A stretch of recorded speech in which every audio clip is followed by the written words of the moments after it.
अच्छा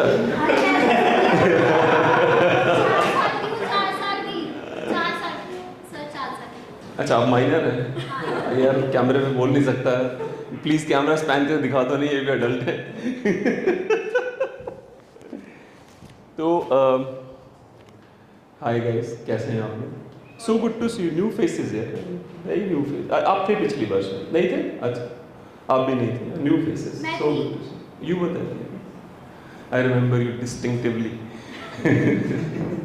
आप लोगों ने उनको सुना है, राहत इंदौरी साहब को? है ना, राहत इंदौरी साहब, एक उनका एक लहजा था सुनाने का, मतलब मार डालते थे बिल्कुल। मतलब वही ऐसा एक शायर था, इसको कह सकते हैं मार ही डालोगे, बिल्कुल छोड़ोगे नहीं, है ना। नींद से जागो, कुछ खा भी रहे तो राहत इंदौरी साहब, एक्चुअली क्या हुआ कि जब हम बड़े हो रहे थे 16-17 साल में, तो हम सभी जो लड़के होते हैं ना, हम स्वयं सेवा शुरू कर देते हैं, स्वयं सेवक बन जाते हैं। बड़े लोगों को जोक समझ में नहीं आया। हम सभी स्वयं सेवक बन जाते हैं, राइट। इस समय हमारे राष्ट्र में जो टॉप पे जो व्यक्ति बैठा है वो भी एक स्वयं सेवक है, ओके, हर तरीके से। तो जो स्वयं सेवक हमारे राष्ट्र में टॉप पे बैठे हुए हैं, उनके साथ ये होता है कुछ के, जब भी उनकी बातें शुरू करते हैं हमें ऐसा लगता है कि की जाए कि ना की जाए। कहीं ऐसा तो नहीं तुम में से कोई लाइव कर रहा है और बाहर मेरे निकलते ही पर दिल्ली है, ठीक है, नहीं सॉरी, पुलिस उनके पास है। भूल गया था, पुलिस उनके पास ही है। तो बहुत सारे लोग ऐसे हैं जो राइट विंग वालों को, बाय द वे मैं भी राइट विंग का ही हूँ, मैं वो राइट विंगिया हूँ जो अपने लीडर से परेशान है। मैं वो राइट विंगिया हूँ। मेरे राइट विंग वालों की प्रॉब्लम ही है कि हम जाएं तो कहाँ जाएं। अब देश हमारा ही है, ठीक है, अब हम सऊदी के और दुबई के जो शानदार शहर, उनको देख के तो खुश हो नहीं सकते। देखें आप लोगों ने इंस्टाग्राम पे कई लोग हैं जो सऊदी अरेबिया के खूबसूरत शहरों को डाल देते हैं कि ये लोग, and they are very proud of it for some reason, we are not.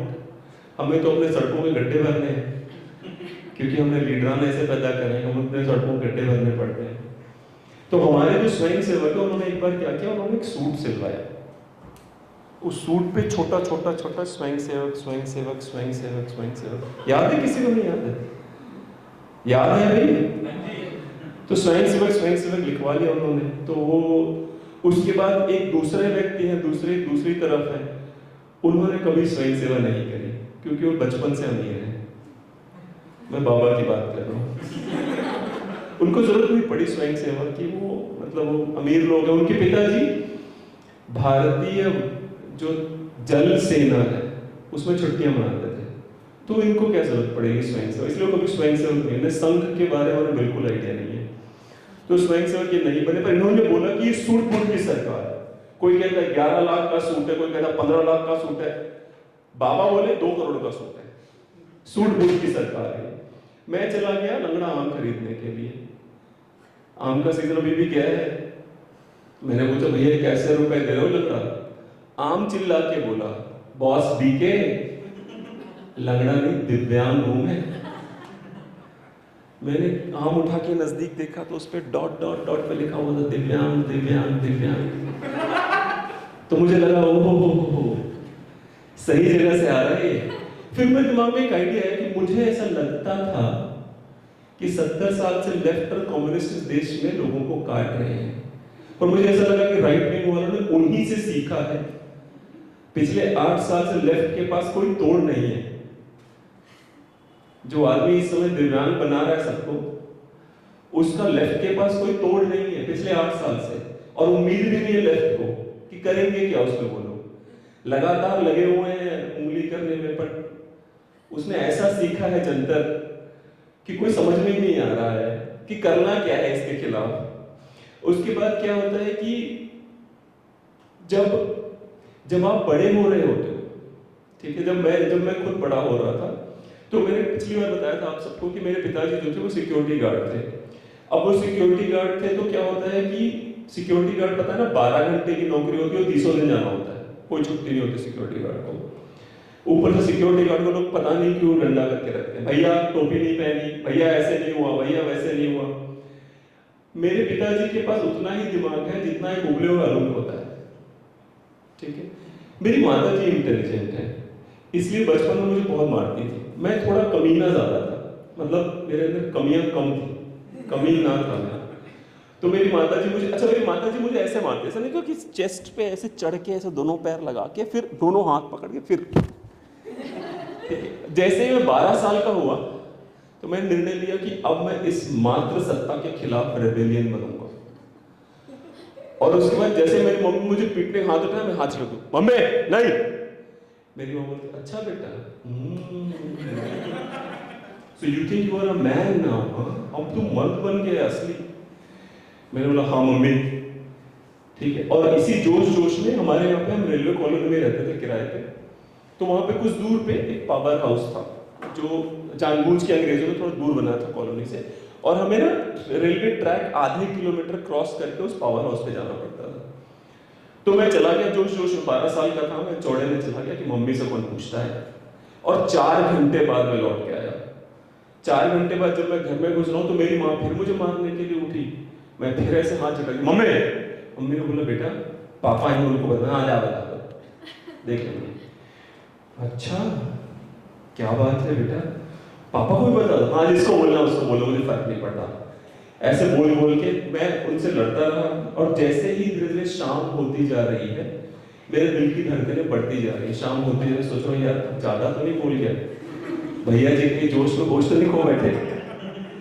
उसके बाद शाम होती गई, और फिर उसके बाद मैंने डिसाइड किया कि बेस्ट सोल्यूशन है किताब लेके बैठ जाओ। अगर आप किताब लेके बैठोगे तो चांसेस पूरे हैं कि आपका बाप आपको मारेगा नहीं। तो मैं किताब लेके बैठ गया और एक्टिंग करने लगा पढ़ने की। तब तक मेरे पिताजी एंट्री करते हैं, और 12 घंटे से थका हुआ गार्ड, जिसको किसी ने सुनाया भी होगा, तो मतलब फ्रस्ट्रेशन। और अच्छा लोकल ट्रेन में आते थे, मुंबई में रहते थे हम लोग, तो सीएसटी में काम करते थे हम, डोंबिवली नाम के एक छोटे शहर में रहते थे। तो जैसे वो घर में घुसे, मेरी माँ ने उनको ना पानी दिया ना चाय, क्योंकि मेरी माँ उनके उस फ्रस्ट्रेशन का फायदा उठाना चाहती थी मेरे खिलाफ। मेरी माँ ने उनको ना चाय दिया ना पानी, और बोला कि तुम्हें पता कहाँ गया था जी। मैंने बोला अरे कम से कम चाय पानी कुछ तो पूछ लो, मूड तो ठीक कर लो बंदे का। मेरी माँ ने पता है कहाँ गया था ये। पिताजी ने बोला क्या हुआ, कहाँ गया था, मुझे चाय दे दो। अरे ये पावर हाउस गया था, पता है तुम्हें। मैंने बोला कि 1 रुपए की, मम्मी बोलती 1 रुपए की चीज खाने के लिए, बेर खाने के लिए गया था पावर हाउस, बेर। मैंने बोला 1 रुपए की चीज थी तो खरीद क्यों नहीं थी। जुबान लड़ा था, देख रहे हैं आपके सामने ये हम दोनों की ऐसी इज्जत करेगा। मेरे पिताजी सोच रहे कि हम दोनों, मैं तो अभी भी आया हूँ तो तुम्हारी बात हो रही तो हम दोनों के, तो मेरे पिताजी बोल रहे। फिर उसके बाद मेरी माँ ने मतलब लगातार ये ऐसा हो गया है, आज 3 किलोमीटर, ये पता है 3 किलोमीटर चल के गया रेलवे ट्रैक पे। मैंने बोला आधा किलोमीटर, तो चुप कर, 3 किलोमीटर चल के गया। मैंने बोला अरे मम्मी ऐसे मत करो।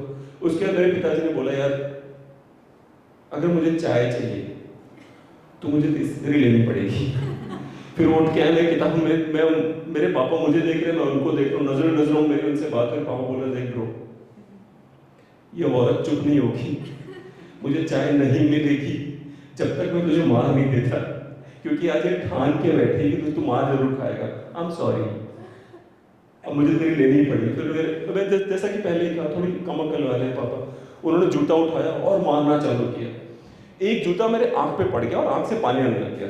जैसे ही आंख से पानी आने लग गया, मेरी माँ पलट गई, अब मार ही डालोगे क्या।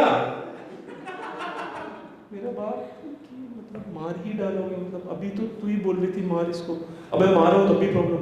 अरे बच्चा है, ठीक हो जाएगा। मैं तो चाय मांग रहा था, मुझे क्या मतलब, मैं तो अरे मतलब ठीक है। उसके बाद मेरी माँ मेरे पास आई, बोलती है कि और बेटा